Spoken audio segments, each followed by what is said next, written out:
You're grounded until you apologize to your stepmother. My dad snapped in front of the whole family. Laughter flooded the room. My cheeks burned, but I just said, "All right." The following morning, he sneered. "Finally knew your place." Then he saw my room empty. Then the family attorney stormed in, shaking. "Sir, what have you done?" Imagine being 28 years old, a successful professional, and in front of 45 of Seattle's elite, your own father points his finger at you and grounds you like a child. Can you even believe it? He thought he was teaching me a lesson, but what happened just 72 hours later would cost him absolutely everything. This isn't just a story about family drama, it's about the most expensive grounding in Seattle corporate history. My name is Stephanie Young, and this is what happens when you underestimate the quiet one. For 3 long years, I'd been living in my father Marcus's reconstructed family, and let me tell you, it felt more like being an unwanted tenant than a daughter. Every single month, I'd transfer $8,500 to the household account. I paid 70% of all the expenses for a house where I was practically invisible. The master bedroom renovation? My money. Pool maintenance? Mine. Bradley's shiny new BMW for his 26th birthday? Yep, you guessed it, all on my dime. My father would trot me out to his business associates, saying, "Oh, Stephanie handles some IT tasks for the company." IT tasks? I mean, I'd literally single-handedly saved his construction firm from bankruptcy. I modernized their entire digital infrastructure from the ground up. That $2 million government contract they bragged about last year? I wrote every technical specification. I stayed up for 72 hours straight, fueled by coffee and sheer willpower, just to meet that deadline. But at the celebration dinner? Marcus raised his champagne glass to Bradley, praising his vision and leadership. It was infuriating. My stepmother, Veronica, she had perfected the art of erasing me. If guests ever dared to ask about me, she'd wave her perfectly manicured hand, a manicure I paid for, by the way, and dismissively say, "Oh, Stephanie's around here somewhere. She's so quiet, you'd hardly know she exists, unlike Bradley, who's such a natural leader." The truth was, I made far more money than I ever let them know. My official salary from his IT support was modest, sure. But the consulting work I did on weekends, the side projects, they thought were just me playing with computers. Those had built something truly significant. Something they couldn't even begin to imagine. Every morning, I'd leave for what they assumed was my little tech job. His words, not mine. They never asked where. They never wondered why I had a reserved parking spot in the financial district. And they certainly never questioned why James Morrison, the CEO of Meridian Holdings, had my direct number. I'd learned to make myself small in that house, to blend into the wallpaper. But some things, some feelings, can only be compressed so far before they just explode. The breaking point, the moment I felt that fuse finally burned down, started with a $2 million disaster. Entirely Bradley's making, of course. He promised a client impossible delivery dates without consulting anyone, then just vanished to Cabo for a week with his friends. When the client threatened to sue, guess who got blamed? Me. "This is your fault, Stephanie," Marcus announced at dinner, his face absolutely scarlet with fury. "You should have been supervising him. You know Bradley's still learning the business." Learning?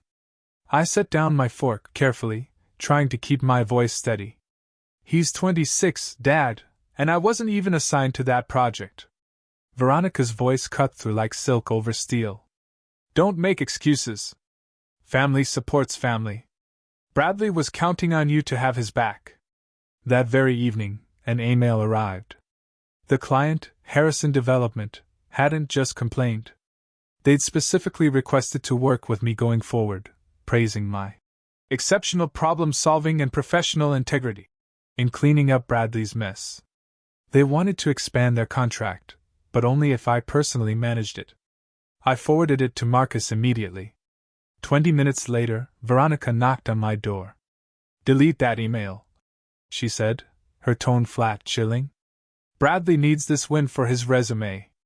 My jaw tightened. But it's addressed to me. They want what they want. She just shrugged. Doesn't matter. What this family needs matters. She examined her perfectly manicured nails. Again, a $300 spa treatment I'd paid for last week. Your father agrees. The email never happened. I watched her leave, my laptop still open to Harrison Development's glowing recommendation. With a few clicks, I forwarded it to my personal account, then straight to my lawyer, Sarah Coleman, with a simple, chilling note. Document number 1. That email would never reach my father's inbox, but I knew, deep down, it would resurface eventually. In a room full of witnesses. When the stakes were infinitely higher. My weekends had become sacred territory, and my family never questioned why. Oh, Stephanie's doing her computer things, Veronica would say to anyone who asked, making these ridiculous typing motions with her fingers, like I was just playing a video game. If they'd bothered to track my location, they would have found me 20 floors up in the Rainier Tower, in an office with my name on the door. My real office, not the converted storage room Marcus had generously given me at his company. The floor-to-ceiling windows overlooked Puget Sound, and on a clear day, I could see all the way to the Olympics. James wants to confirm Monday's meeting. My assistant messaged me that Saturday. James Morrison, the man my family thought was just some random guy from my old job, who occasionally called. They had no idea he'd been my mentor at Stanford, or that we'd spent the last 3 years building something truly revolutionary together. The call came during Sunday dinner. Sorry, I said, glancing at the caller ID. It's my old boss. Marcus rolled his eyes. Tell them you're with family. I stepped onto the patio, lowering my voice. James, the Meridian board approved everything. $50 million for the construction project, but only with our exclusive tech integration. You know what that means, right? The exclusive agreement stands? Ironclad? No next gen, no deal. You still okay with the timing? He asked. I watched through the window as Bradley helped himself to thirds, Veronica praising his appetite for success. Marcus nodded along, completely oblivious. Monday's perfect, I said. I just signed something interesting, actually.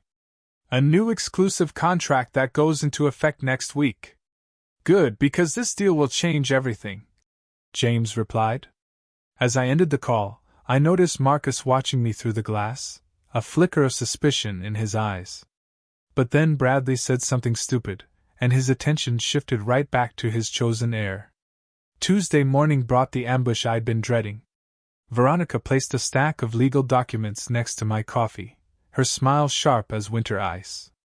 Bradley's starting his investment portfolio, she announced. We need you to sign these transfer papers. I scanned the first page. Share transfer agreement. My stomach dropped. My next-gen shares. From the company I'd been working on. I kept my voice level, though my hand trembled. Slightly. They're worth about $2 million now. Veronica's laugh tinkled like breaking glass. Perfect. Bradley needs credible investments to show potential employers. Family helps family, remember? These shares could be worth $50 million after the IPO. I said quietly, testing the waters. Could be, Marcus emphasized, setting down his paper. Nothing's guaranteed, Stephanie. But Bradley's future is happening now. He needs this for his applications to investment firms. I looked at the signature line. Once signed, everything I built would legally belong to my stepbrother, who couldn't even spell equity correctly in his last email. I need to think about this. Think? Veronica's voice sharpened. What's there to think about? Unless you don't trust your own family. Marcus's expression darkened. Your mother's right. We've housed you, fed you, given you everything. My blood boiled. I pay 70% of. And now you can't do this one thing for your brother? He stood, his chair scraping against the floor. Sign it, Stephanie, by my birthday party this weekend, or we'll have to reconsider your place in this family.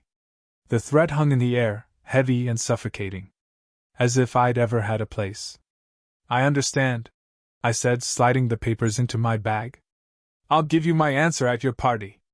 As I sat alone in my room that night, staring at those transfer documents, a memory hit me like a physical blow. 5 years ago, right after Mom died, Dad had held my hand in the hospital parking lot. "It's just us now, sweetheart," he'd said, tears streaming down his face.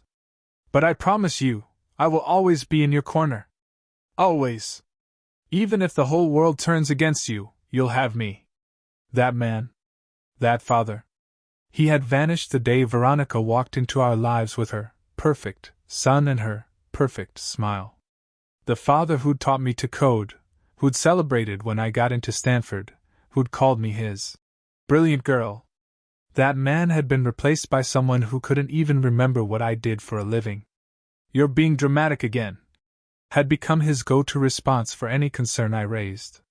When Veronica moved my mother's photos to the basement, when Bradley was given the office I'd renovated, when my achievements were credited to others. "You're being dramatic." I tried one last time that Wednesday night. I knocked on his study door. "Dad, can we talk? Just us?" He didn't even look up from his computer. "If this is about the papers, there's nothing to discuss. Veronica's right. Family shares everything." But I pushed on. "Dad, this is my work. My company. I built." "You're being dramatic, Stephanie." There it was. Right on cue. "Bradley needs this opportunity. You'll have others. You're resourceful." Resourceful? Like I was some kind of cockroach that would just survive no matter what they took from me.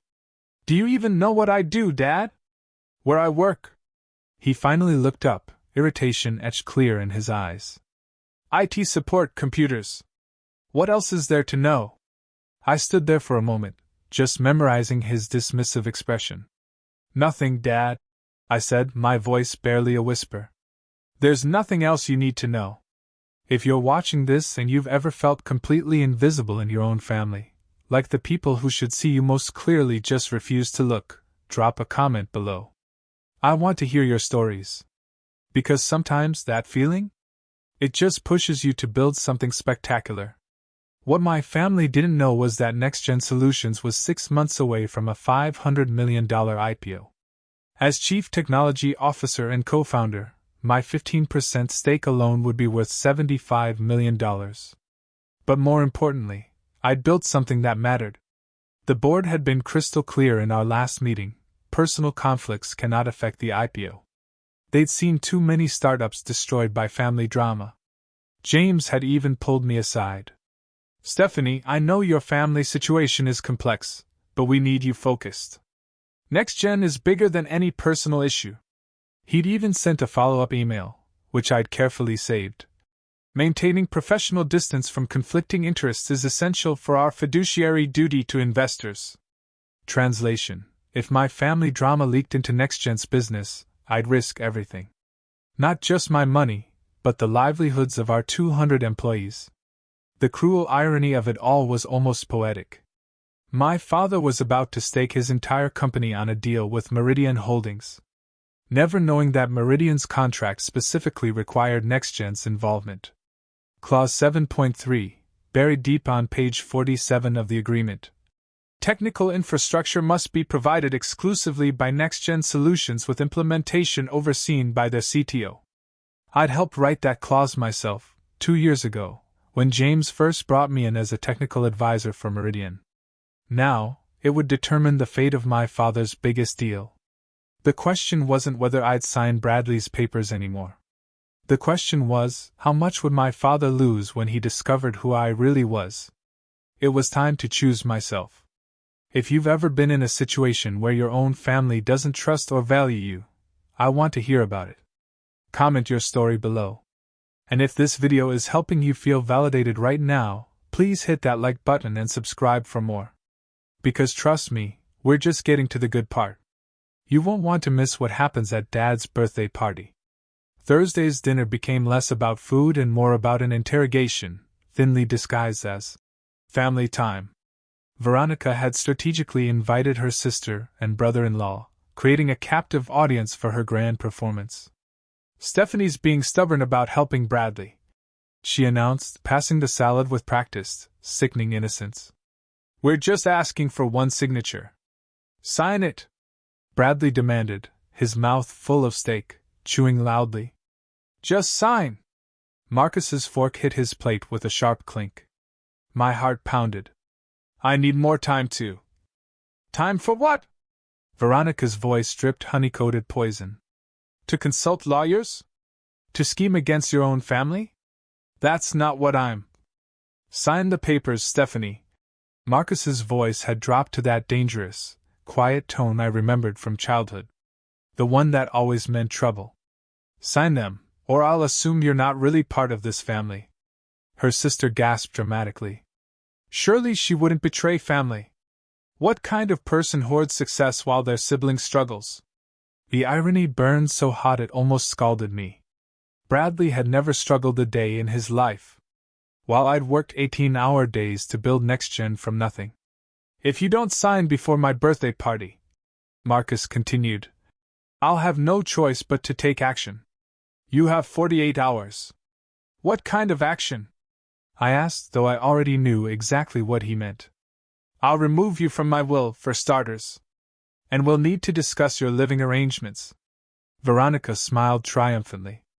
45 people are coming to the party, Stephanie. Important people, business associates. You wouldn't want to embarrass the family in front of them, would you? I looked around the table at their expectant faces, their casual cruelty, their absolute certainty that I would fold. I understand, I said simply. 48 hours. As I left the table, I heard Veronica whisper to her sister. She'll sign. She has nowhere else to go. If only. They knew I'd already gone, 3 years ago. My hands shook as I called Sarah Coleman from my car, parked 3 blocks from the house where I no longer felt safe. Sarah, I need you to review these transfer documents tonight. I'll send them over. Her voice was calm, professional, a true lifeline in my chaos. 20 minutes later, she called back. Stephanie, these documents are problematic. They're trying to transfer shares of NextGen Solutions. My family doesn't know what NextGen really is, I explained. Well, that's their first problem, Sarah deadpanned. Their second is that this transfer agreement has several irregularities. The valuation is listed at $2 million, but I can see NextGen's pre-IPO valuation is nearly $500 million. This could absolutely be considered fraudulent misrepresentation. Can I refuse without legal consequences? You can absolutely refuse. But, Stephanie. Sarah paused. Document everything. Every conversation, every threat, every email. If they escalate this after you refuse, you'll need evidence. They're threatening to disown me if I don't sign by Saturday, I said, feeling a chill. Are you recording these conversations? Starting now? Yes. Good. And Stephanie, I pulled the Meridian Holdings contract your father's company is pursuing. Did you know there's a technical requirement clause involving NextGen? Clause 7.3. I murmured. Sarah's surprise was evident. You knew? This changes everything. Your father needs your signature more than he realizes. Exactly, I said, a slow, dangerous smile spreading across my face. Keep your phone recording. Washington is a two-party consent state, but in public gatherings with no expectation of privacy, you're covered. I sat in my car, staring at the house where I'd grown up. Through the lit windows, I could see them laughing, probably planning their victory. Sarah, I said, prepare whatever documents we might need for a clean break. I have a feeling Saturday will change everything. Friday afternoon, Marcus called an emergency family meeting. The dining room was packed, Veronica's sister and her husband, 2 cousins I barely knew, and Marcus's brother, Uncle Tom, who'd driven all the way from Portland specifically for this intervention. We're here because we love Stephanie, Marcus began, his voice thick with a fake, sickening concern. But she's showing troubling behavior, selfishness, greed, refusing to help her brother succeed. It's heartbreaking, Veronica added, dabbing at eyes that were suspiciously dry. We've given her everything, and this is how she repays us. Even Uncle Tom, whom I'd once considered an ally, shook his head. Stephanie, your mother would be ashamed. She always shared everything she had. That blow landed exactly where he'd aimed it. My mother, who died when I was 23, who never even met Veronica or Bradley, was being weaponized against me. It was despicable. Tomorrow's party will have 45 of Seattle's most influential people, Marcus continued. The Hendersons, the Walkers, James Morrison from Meridian Holdings, all people whose opinions matter. Do you really want to be publicly revealed as the daughter who betrayed her family? Betrayed? I kept my voice steady, but the rage burned fiercely in my chest. What else would you call it? Veronica stood, pointing at me like an accuser in a courtroom. Hoarding wealth while your brother struggles to build a future. I almost laughed. Bradley doesn't even know what those shares represent. Enough! Marcus slammed his hand on the table, making the silverware jump. You have until tomorrow night. Sign the papers at my party, in front of everyone, showing this family is united, or I'll announce that you're no longer my daughter. The room fell silent. The ultimatum hung between us, sharp and cold, like a blade. I understand, I said, standing slowly. Tomorrow night, everyone will know exactly where I stand. Marcus smiled, thinking he'd won. He had no idea he'd just scheduled his own professional funeral. Saturday morning, I accidentally overheard the conversation that sealed their fate. Marcus was in his study on speakerphone, boasting to Uncle Tom about the Meridian deal. $50 million, Tom! $50 million! Biggest deal in company history. We signed Monday at the Four Seasons. You sure everything's lined up? Tom's voice crackled through the speaker. Everything's perfect. Even got their technical requirements sorted. Some startup called NextGen, but my guy knows someone there. It's handled. I froze in the hallway. His guy knew someone? Marcus had no idea that someone was standing 10 feet away from him. James Morrison personally called to confirm. Marcus continued, puffing himself up. As long as we have the tech partner locked down, we're golden. Something about an exclusive agreement. Clause 7 something, 7.3. I whispered to myself. The signing ceremony will be huge. He went on. 200 guests, full media coverage, live stream for investors. This deal makes us players, Tom. Real players. Through the cracked door, I could see the contract draft on his desk. The same one I'd photographed Thursday night. Clause 7.3 clearly stated. Technical infrastructure must be provided exclusively by NextGen Solutions with implementation overseen by their CTO. Marcus ended the call and finally noticed me in the doorway. Eavesdropping? He sneered. Just passing by. Big deal on Monday. The biggest. His chest puffed with pride. While you're playing with your little computer job, I'm building an empire. Maybe if you showed more ambition like this, instead of selfishness, Bradley wouldn't need your shares. Right, I said quietly. Your empire. He turned back to his papers, dismissing me once again. On his desk, next to the Meridian contract, was a printed email from James Morrison. The subject line was partially visible. NextGen Solutions integration confirmed for Monday. If only he'd bothered to read the signature line at the bottom of James's emails. Stephanie Young, CTO NextGen Solutions. My phone buzzed as I finished packing my room. It was James Morrison. Stephanie, about Monday's signing. I need to step outside, I said quickly, seeing Veronica hovering nearby. Once on the patio, I lowered my voice. James, what's going on? Just confirming you'll be there. The board wants the CTO present for something this big. Clause 7.3 is ironclad. Without your signature, the deal's dead.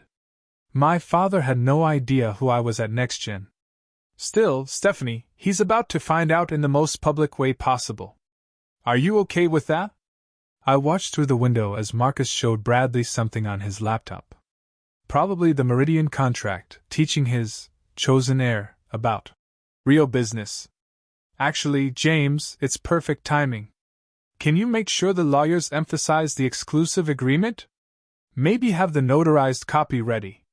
The one we signed 2 years ago, making NextGen the sole technical provider for all Meridian construction projects.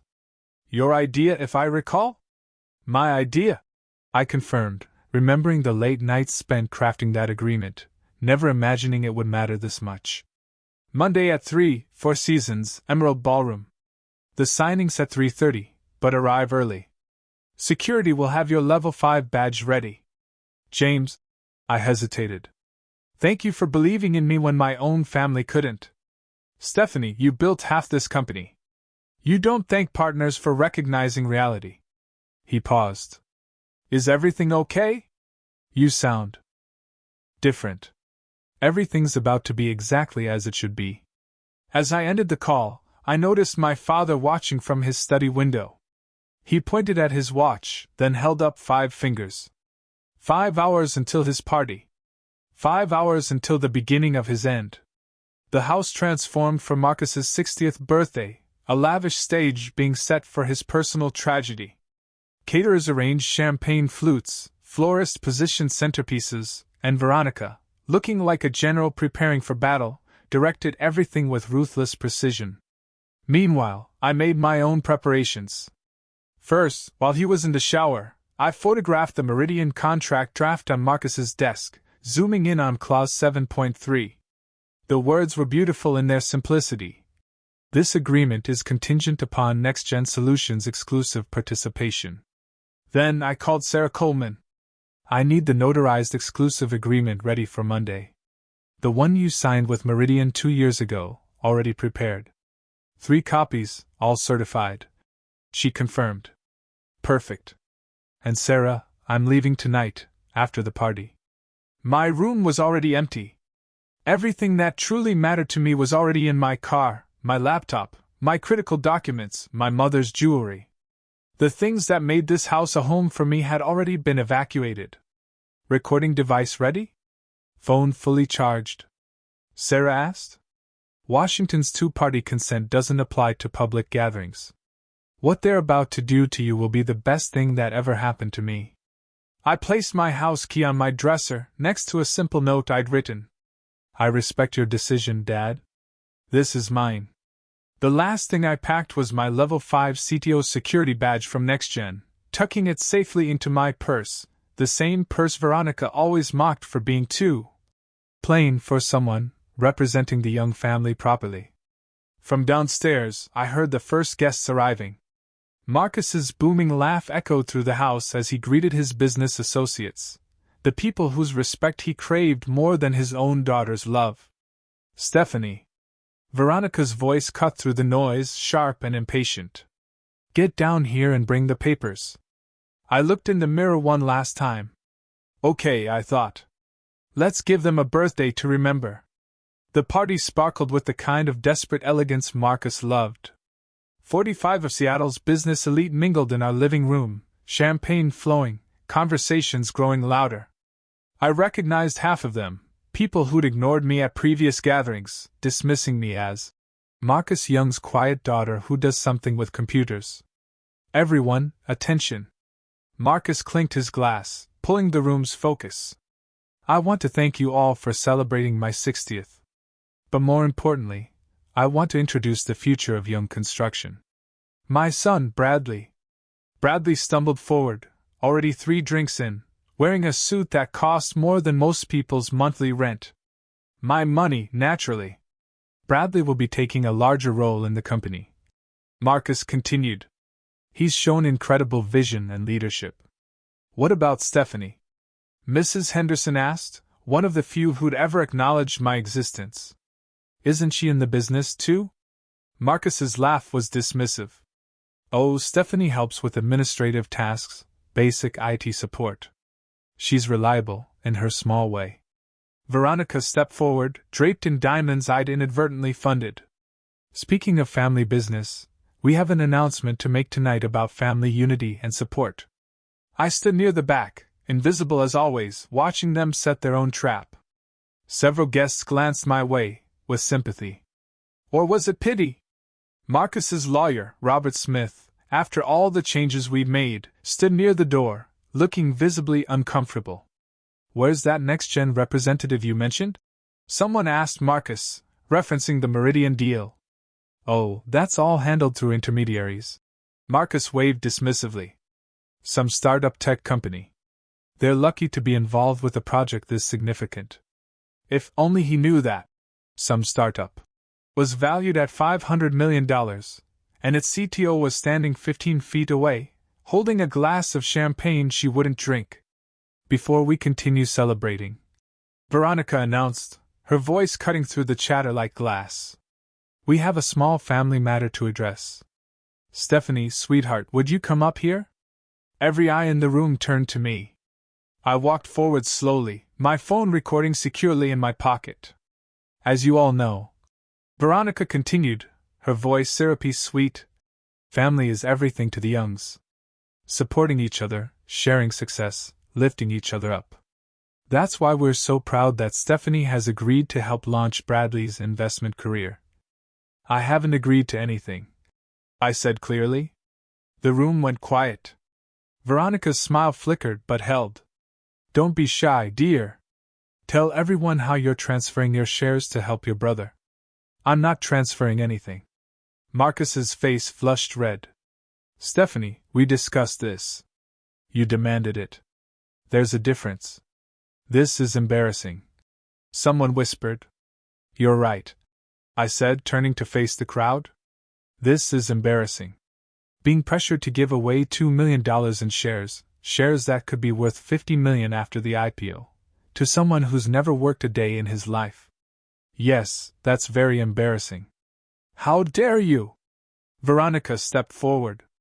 After everything we've done for you. You mean, after I paid 70% of household expenses? After I saved Marcus's company from bankruptcy? After I wrote the proposals that won him his contracts while Bradley got all the credit? You ungrateful. Bradley started. Bradley? I cut him off, my voice ice. Can you even spell equity correctly? Because you misspelled it 3 times in your last email. The room was dead silent now. Marcus's business associates watched with the morbid fascination of people witnessing a car crash. You're being dramatic, Marcus said, his go-to dismissal. No, I replied. I'm being factual. And I'm done being erased in my own family.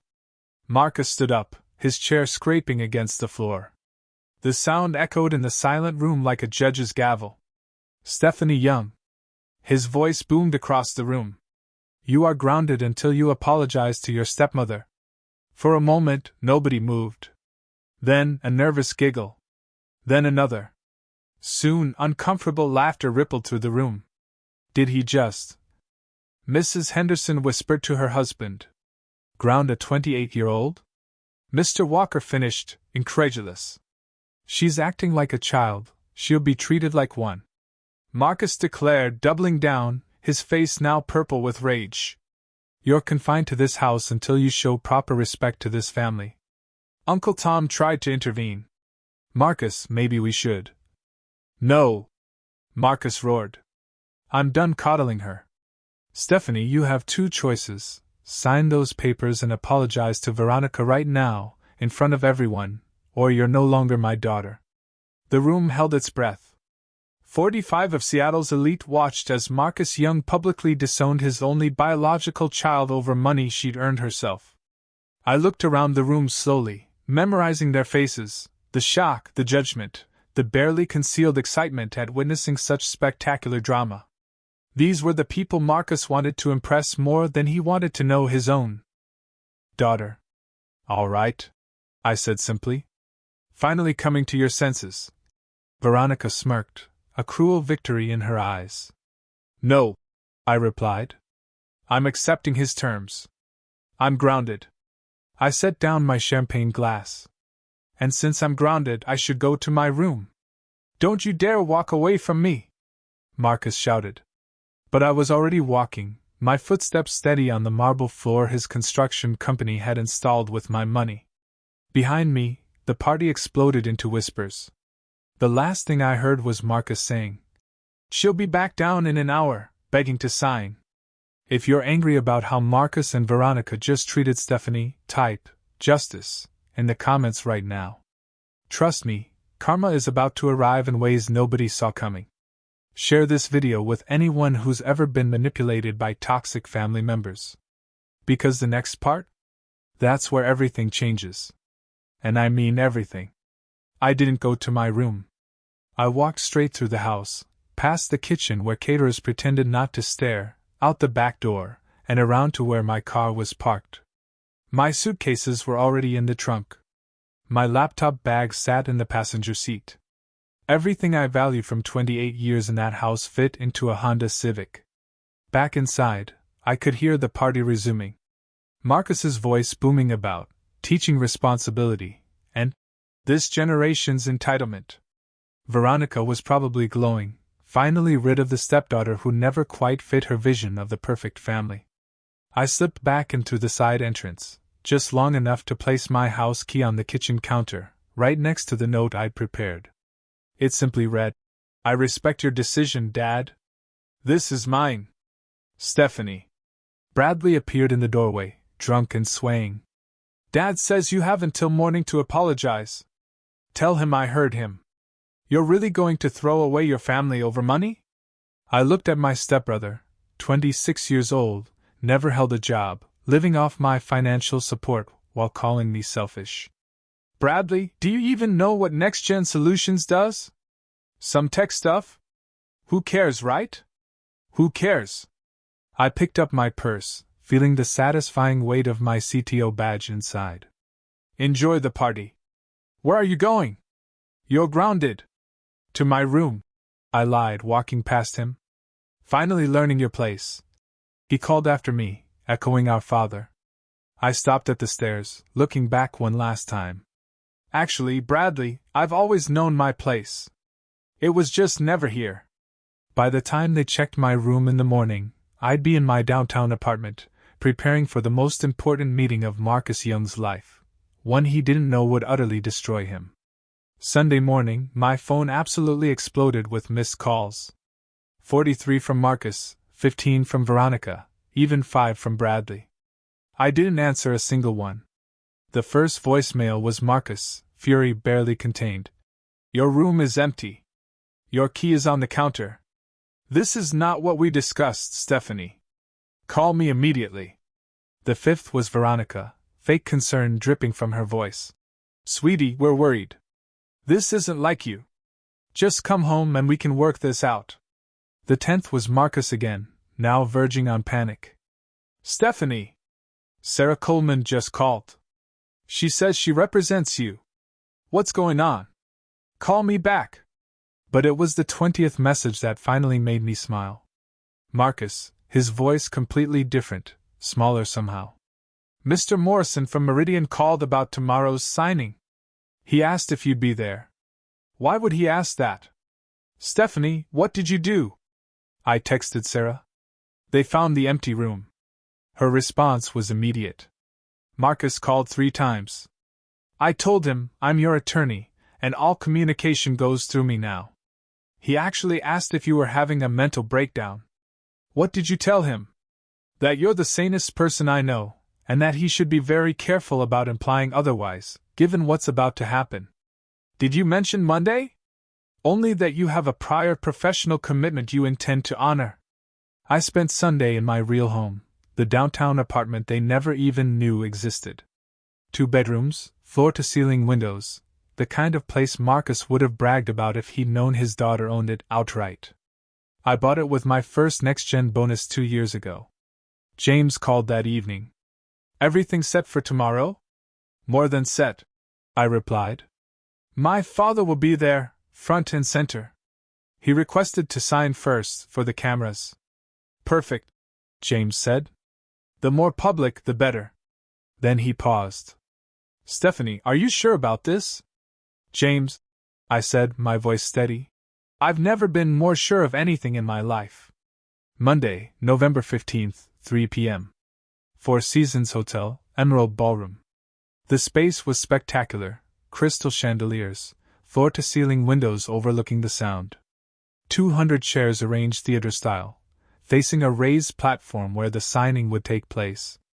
Cameras were already rolling for remote investors. I watched from the service entrance as Seattle's business elite filed in. Tech moguls, real estate developers, city council members, everyone who mattered in Marcus's world.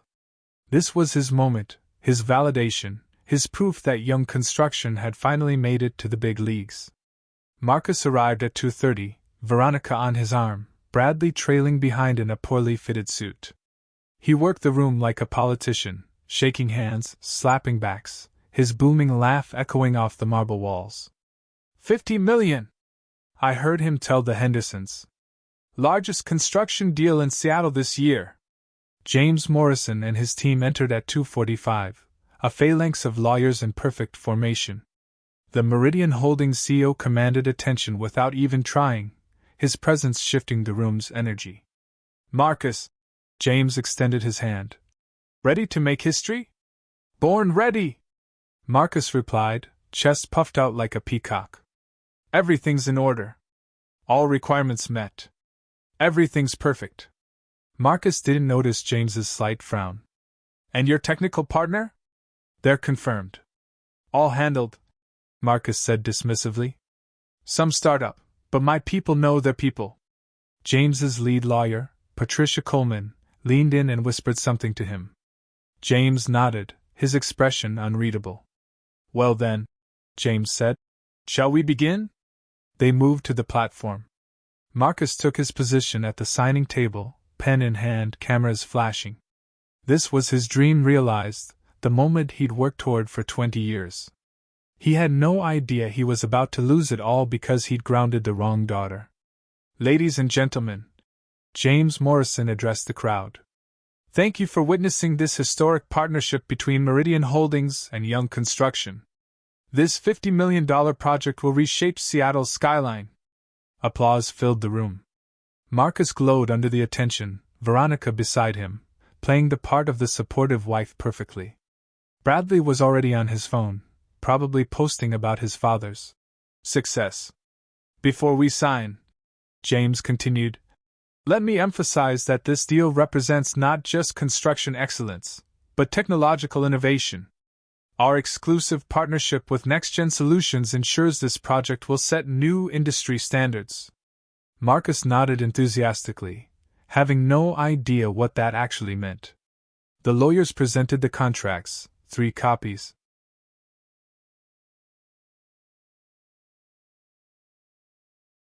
Pristine white pages with neat black text. Marcus picked up his Mont Blanc pen, a gift from Veronica, bought with my money, and prepared for his moment of triumph. Mr. Young, if you'll sign here, the lawyer indicated. Marcus signed with a flourish. 1 copy. 2 copies. As he reached for the third, Meridian's head lawyer, a sharp-eyed woman named Patricia Coleman, held up her hand. We need to verify Clause 7.3 compliance first. Clause 7.3? Marcus's pen hovered. The NextGen Solutions exclusive agreement. We need their CTO's signature before this contract is valid. The room murmured. Marcus's smile faltered slightly. That's just a formality. My people have been in touch with their people. It's not a formality, Patricia said firmly. It's a legal requirement. Without Stephanie Young's signature, this contract is void. The room went silent. Marcus's face went white. Pure white. Who? Stephanie Young, Chief Technology Officer of NextGen Solutions. She needs to be here now. Every head in the room turned toward Marcus. 200 of Seattle's most influential people watched his confusion transform into utter horror. There must be some mistake, Marcus stammered, his voice cracking. Stephanie is my daughter. She works in IT support. She's not. She can't be. The ballroom doors opened.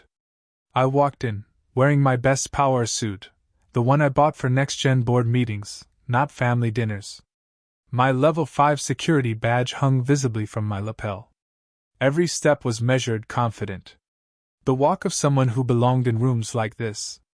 Good afternoon, Mr. Morrison, I said, shaking James's hand. Sorry I'm late. Traffic from the NextGen offices was terrible. Stephanie. Marcus's voice was barely a whisper. I turned to face my father, the man who'd grounded me just 60 hours ago for refusing to give away my shares. The man who'd called me dramatic, selfish, ungrateful. "Hello, Dad," I said. "I heard you need my signature." You're the CTO?" Veronica had gone pale, her perfect composure cracking for the first time in 3 years. I pulled out my business card, placing it calmly on the signing table. "Co-founder, actually. James and I built NextGen together." The room erupted in whispers. Phones appeared, people Googling frantically. Within seconds they found it. My LinkedIn, my Forbes features, the TechCrunch articles about NextGen's revolutionary platform. "But you said you worked in IT support," Bradley blurted out. "No," I corrected. "Dad said I worked in IT support. He never asked what I actually did." I reached into my briefcase, pulling out the notarized exclusive agreement. "This is the contract between NextGen and Meridian, signed 2 years ago. I'm the only person authorized to approve our involvement in Meridian projects." Marcus stared at the document, then at me, then back at the document. His $50 million deal. His moment of triumph. His entire future. All of it depended on the daughter he just publicly humiliated and disowned. "Show them the documentation," James said calmly.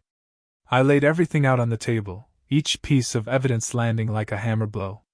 My CTO's security badge, level 5, the highest clearance at NextGen. The original incorporation documents showing me as co-founder with 30% initial equity, now diluted to 15%, worth $75 million at current valuation. The notarized exclusive agreement with Meridian, dated 2 years ago, requiring my personal approval for any construction project integration. Email threads between James and me discussing the technical requirements for Marcus's project, dated weeks before today. "This can't be real," Marcus muttered, shuffling through the papers, his hands trembling. "It's all real, Mr. Young," Patricia Coleman confirmed. "We've verified everything. Your daughter is one of the most successful CTOs in Seattle. NextGen's platform is why Meridian chose your company. It was the only way to access their technology." "But she never said anything." Veronica's voice pitched high with panic. "I tried to tell you Saturday night," I said evenly. "You were too busy demanding I give my shares to Bradley to listen." Someone in the crowd gasped. The Hendersons, who'd witnessed Saturday's debacle, were whispering furiously. The story was spreading through the room like wildfire. Marcus Young had grounded his adult daughter for refusing to give away shares in a company worth $500 million. "Please," Marcus said quietly, his pride crumbling before 200 witnesses. "Stephanie, please sign the contract." "Why would I do that?" I asked. "According to you, I'm grounded until I apologize for keeping what I earned. According to you, I'm not even your daughter anymore." The cameras were still rolling. The live stream was still active.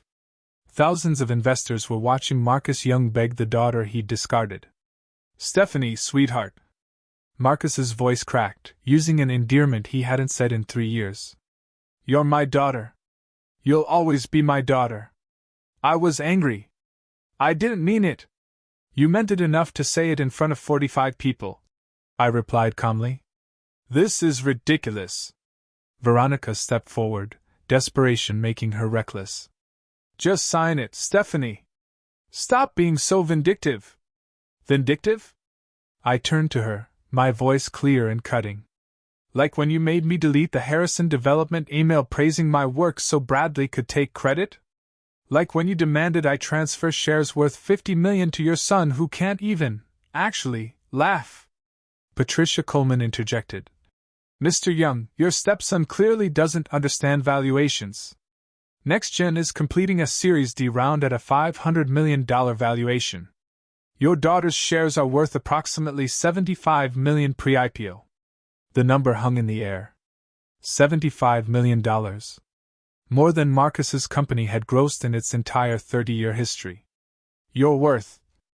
Marcus couldn't finish the sentence. "About 10 times what you are, yes," I said, letting that sink in. The daughter he called dramatic. The one he said had a little computer job. The one he grounded like a child. Please! Marcus was begging now, pride completely abandoned. The company needs this deal. We've leveraged everything. Without Meridian, we'll go under. I know, I said simply. I've seen your financials. You bet everything on this deal. Then you know what you're doing to me. I know exactly what I'm doing. I picked up the Mont Blanc pen, holding it thoughtfully. I'm showing you the same consideration you showed me Saturday night. The same respect. The same family loyalty. I set the pen down. And signed. The silence in the ballroom was deafening. 200 people held their breath as I stood before the contract that would either save or destroy my father's company. I won't sign this, I announced clearly. Marcus's knees actually buckled. Veronica caught his arm, her own face ashen. But I'll tell you why, I continued. It's not about money. It's not about revenge. It's about respect. I turned to address the room, these people who'd watched my humiliation and were now witnessing my vindication. On Saturday, my father told me that family shares everything. But sharing requires respect, trust, recognition that each person has value. For 3 years I've been erased in my own home while building a company worth $500 million. We didn't know, Marcus pleaded. Because you never asked? You never wondered why I had weekend meetings. Never questioned why James Morrison had my direct number. Never considered that maybe, just maybe, your daughter was more than IT support. I faced James. Meridian's values include respect, innovation, and integrity. Young Construction has demonstrated none of these. I cannot, in good conscience, attach NextGen's reputation to a company that treats family as disposable when they won't comply with demands. You're destroying me, Marcus whispered, his voice broken. No, Dad. You destroyed us the moment you chose your new family over your daughter. I'm just declining a business opportunity. I gathered my documents, placing them neatly in my briefcase. Mr. Morrison, NextGen remains committed to Meridian's other projects. We'll find you a construction partner who aligns with our values. Completely understood, James replied, his respect evident. I walked toward the exit, my heels clicking on the marble floor. At the door, I turned back one final time.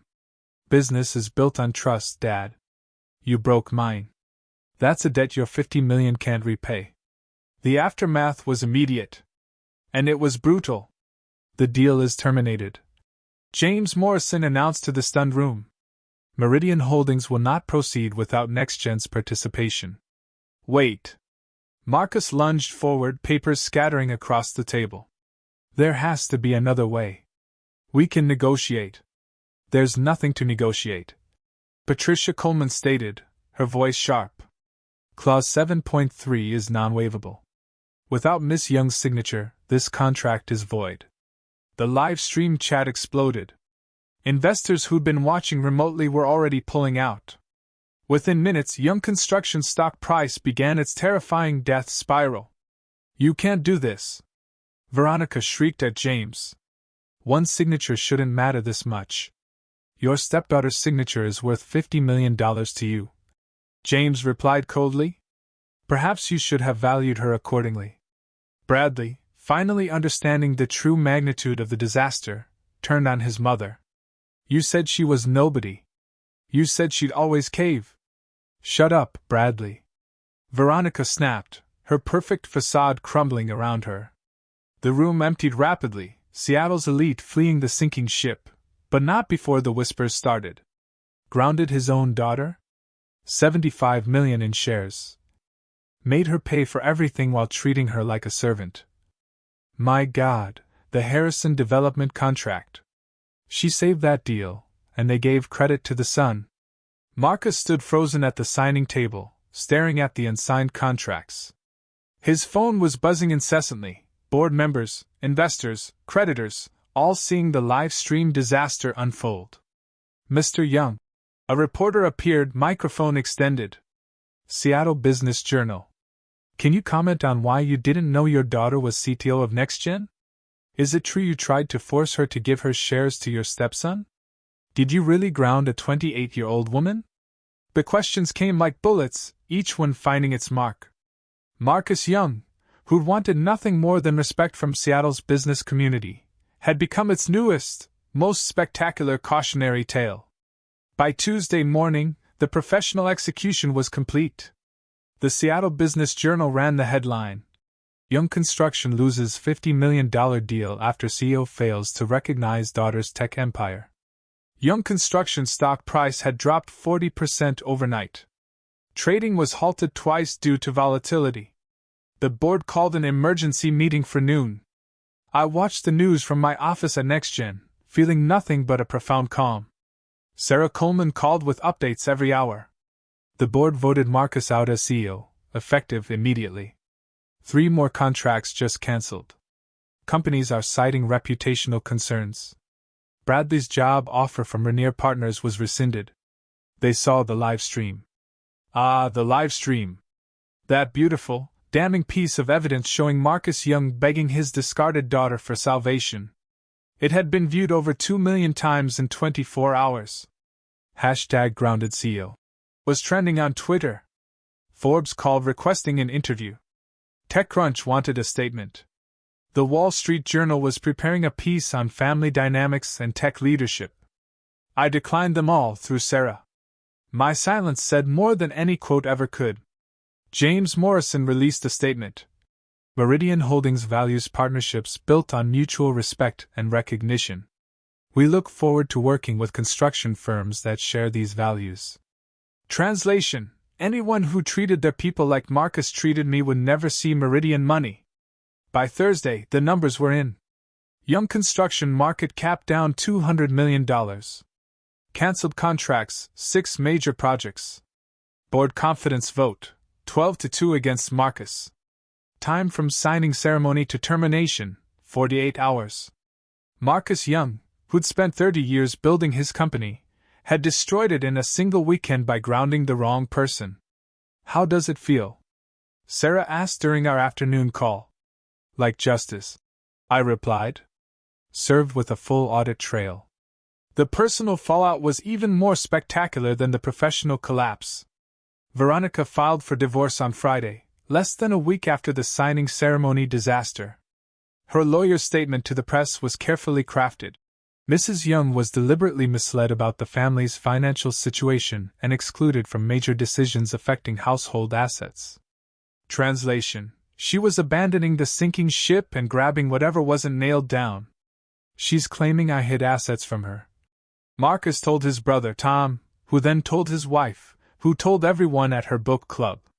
She wants half of everything, plus alimony. The irony was delicious.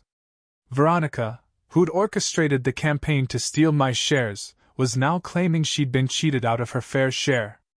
Bradley? He got hit hard.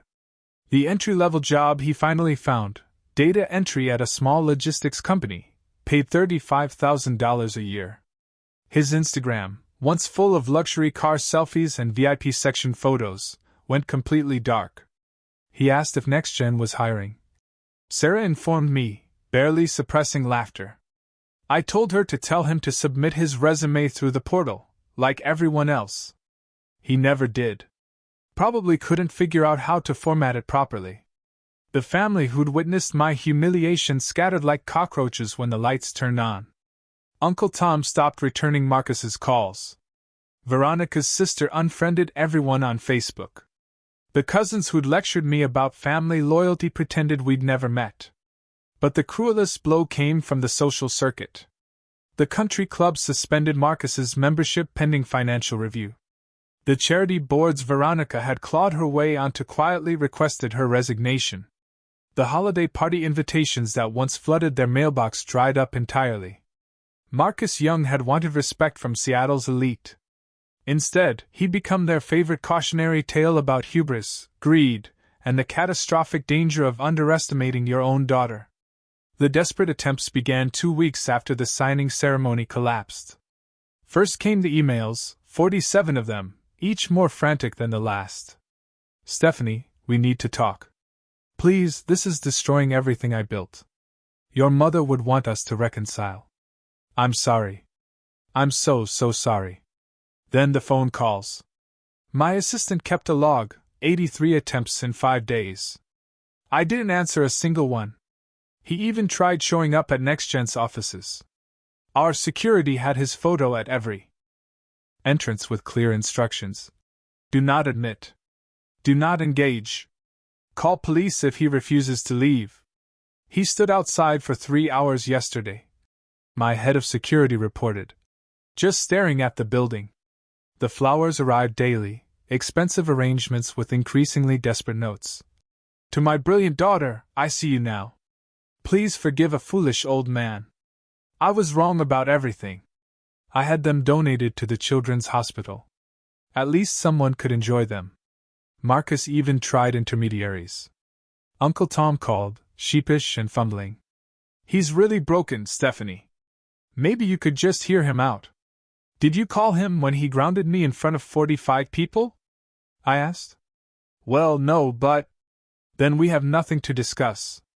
The Hendersons, who'd witnessed both my humiliation and vindication, reached out more thoughtfully. We never knew what you'd accomplished. If you ever need references or connections, please don't hesitate. I appreciated their offer, but I didn't need it. NextGen's IPO filing would happen in 4 months. My net worth would cross $300 million. I'd built my success without any family support. I certainly didn't need it now. But Marcus kept trying, each attempt more pathetic than the last, apparently unable to understand that some bridges, once burned, couldn't be rebuilt with apologies and flower arrangements. 3 months after the signing ceremony, my success became undeniable. Forbes 30 Under 30 featured me on the cover. The headline: The CTO who built a $2 billion company while her family thought she did IT support. The profile was thorough, documenting my journey from Stanford to NextGen, the late nights coding while my family slept, the board meetings I attended while they thought I was playing with computers. But the line that went viral was James Morrison's quote. Stephanie Young built 60% of our platform architecture single-handedly. She's not just a CTO, she's a visionary who saw possibilities everyone else missed. The fact that her own father missed it too? That's his loss, not ours. TechCrunch followed up with a piece titled, The $50 million Grounding, How Family Toxicity Nearly Derailed Seattle's Next Unicorn. The tech community rallied around me in ways my blood family never had. Female CTOs reached out with support. Startup founders shared their own stories of family disbelief. A group called Tech Leaders Against Toxic Families invited me to speak at their conference. I declined the speaking engagement, but I donated $100,000 to their scholarship fund for young technologists escaping unsupportive homes. The IPO announcement came in March. NextGen's valuation, $2 billion. My stake, $300 million. The same week, I launched the Young Women in Tech Foundation, pointedly using my last name to reclaim it from the man who tried to disown me. Our mission, supporting young female technologists whose families didn't believe in their potential. The foundation's first scholarship recipient was a 19-year-old whose parents wanted her to quit coding and find a husband instead. I presented her the check personally, remembering my own father's dismissal of my little computer job. Never let anyone make you small, I told her. Especially not family. 6 months after the grounding that changed everything, I woke up in my new home. But it wasn't the luxury that mattered. It was the peace. No one here questioned my worth. No one demanded I shrink myself to make them comfortable. No one treated my success as their personal ATM. My morning routine was sacred: coffee on the terrace, reviewing NextGen's overnight metrics. Then a video call with James about our expansion into European markets. We'd hired 50 new engineers, opened offices in London and Berlin, and were finalizing partnerships worth $500 million. The Singapore Sovereign Wealth Fund wants in on the next round, James mentioned. They're talking about a $3 billion valuation. $3 billion. The company my father never bothered to ask about was worth $3 billion. My personal life had flourished, too. I was dating Michael, a biotech founder who never once called my ambitions dramatic, or suggested I toned down my success. He celebrated my wins, supported my decisions, and understood that respect wasn't negotiable. Your dad called my office. He mentioned over dinner one evening. Wanted to know if I could talk sense into you. What did you say? That you're the most sensible person I know, and that maybe he should have realized that before he grounded a grown woman. The foundation had awarded 12 scholarships. NextGen had promoted 3 female engineers to senior positions. My apartment's second bedroom had become a makeshift office where I mentored young women navigating toxic family dynamics while building careers. This was success. Not just the money or recognition, but the freedom to exist without justification, to succeed without permission, to thrive without apology. Every morning I woke up knowing I'd chosen myself, and that choice had made all the difference. The coffee shop encounter happened on a rainy Tuesday in April, 7 months after the birthday party that ended everything. I was reviewing contracts at my favorite cafe when a shadow fell across my table. I looked up to find Marcus, but not the Marcus I remembered. This man was 20 pounds thinner, his hair completely gray, his expensive suit replaced by a simple sweater and jeans. "Hello, Stephanie." I studied him for a moment, then gestured to the chair across from me. "You have 10 minutes. I have a board meeting at 3. He sat carefully, like he was afraid the chair might reject him, too. "You look well." "I am well." "The Forbes article." I read it. All of it. 3 times. And I'm an idiot." His voice cracked. "I had a brilliant, successful daughter right in front of me. And I was too blinded by Veronica's manipulation and my own ego to see it. Veronica didn't make you dismiss me, Dad. She didn't force you to call my career little computer things. That was all you." He nodded, accepting the blow. "You're right. I wanted so badly to build the perfect new family that I destroyed the real one I had. How's the perfect family working out?" He laughed bitterly. "Veronica took half of what was left. Bradley won't return my calls. Apparently, I'm no use to him anymore. The house is in foreclosure, the house you paid 70% of. And I'm losing it." I said nothing. His losses weren't my responsibility.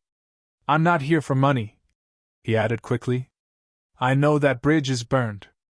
I wanted you to know that I finally see you. Too late, but I see you. Your 10 minutes are up." Marcus started to stand, then stopped. Could we maybe try again? Not as financial partners. Not as anything except father and daughter."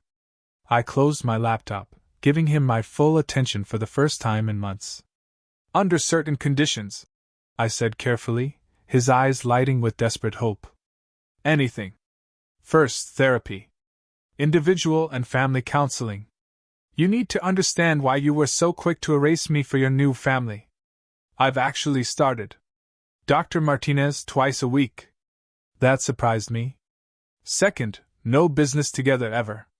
You don't get to profit from my success after dismissing it for years." "Understood." "Third, you acknowledge what happened publicly. No rewriting history. No minimizing, no misunderstandings. You grounded your 28-year-old daughter for not giving away $75 million in assets. You own that." He flinched but nodded. "Fourth, respect is non-negotiable. One comment about me being dramatic. One suggestion that I'm overreacting. One attempt to guilt me about family loyalty. And we're done. Permanently. I accept all of it. Fifth, this isn't a reunion. It's a possibility. We start with coffee once a month. Public places only. You earn trust back slowly, if at all. Coffee once a month," he repeated. "I can do that." I stood, gathering my things. "Next month. First Tuesday, same place, same time. Don't be late. Stephanie." He called as I reached the door. "What you built at NextGen. It's extraordinary. You're extraordinary." "I know," I replied simply. "I always was. You just finally noticed." As I walked to my car, I felt lighter. Not because I'd forgiven him. Forgiveness would take years, if it came at all. but because I'd set boundaries clear as code: respect me, or lose me. This time, he knew I meant it. Looking back now, I realized that being grounded at 28 was the greatest gift my father ever gave me. Though not in the way he intended. That humiliation in front of 45 witnesses wasn't just a breaking point, it was a liberation. For 3 years, I'd made myself smaller, trying to fit into their narrative. I'd hidden my success, downplayed my achievements, and paid for the privilege of being ignored. The grounding freed me from the exhausting performance of being less than I was. Sometimes, losing family means gaining yourself. The price of their acceptance had been my invisibility. The cost of their love was my self-worth. When Marcus grounded me, he thought he was putting me in my place. Instead, he released me to claim my actual place, at the head of tables he could never afford to sit at. Success, I learned, is the best revenge. Not because it hurts those who hurt you, but because it proves they were wrong about your worth. Every milestone NextGen hit, every award I received, every young woman our foundation supported, was evidence that their dismissal of me was their failure, not mine. But the most valuable lesson was about boundaries. Family doesn't grant unlimited access to your life, your money, or your achievements. Blood relation isn't a blank check for disrespect. No. Is a complete sentence, even, especially, to parents who believe their children owe them everything. My mother used to say, "When people show you who they are, believe them." Marcus showed me who he was that night at his birthday party. Veronica revealed herself with every manipulative demand. Bradley demonstrated his character by taking credit for my work. I believed them. And then I chose to believe in myself more. Grounding me was supposed to break my spirit. Instead, it gave me wings. If you've made it this far in my story, you probably recognize something familiar in it. Maybe you're the overlooked daughter whose brothers get all the credit. The son whose parents call your dreams impractical. The spouse whose partner diminishes your career as a hobby. Here's what I need you to know: your value doesn't depend on their validation. Document everything when dealing with toxic people. Save emails, record conversations where legally allowed. Keep receipts, not for revenge, but for protection when they try to rewrite history. It's okay to choose yourself. You don't owe anyone access to your success, especially those who doubted you to achieve it. Family isn't a free pass to your bank account, your connections, or your emotional energy. Sometimes the family you choose, mentors like James, lawyers like Sarah, partners who see your worth, matters more than the family you're born into. Build your chosen family with the same intention you'd build a company, carefully, with people who add value and respect your boundaries. And remember, you're not dramatic for having standards. You're not selfish for protecting what you've earned. You're not ungrateful for refusing to be diminished. 3 years ago, I was paying 70% of expenses in a house where I was invisible. Today, I'm running a $3 billion company and helping young women escape similar situations. The difference? I stopped waiting for permission to be myself. My name is Stephanie Young. Yes, I kept the last name, not for the man who tried to disown me, but to remind myself that I can transform any legacy, even a painful one, into power. You deserve respect. You deserve recognition. You deserve to be seen for who you really are. And if they can't see you, build something so bright they'll need sunglasses just to look at you. Family isn't always forever, but self-respect? That's non-negotiable. So tell me, what would you have done in my place? Have you ever had to draw a hard line with family? Share your experiences below. I'm truly curious to hear them. And if this story resonated with you, please hit that like button and subscribe for more. Thanks for listening.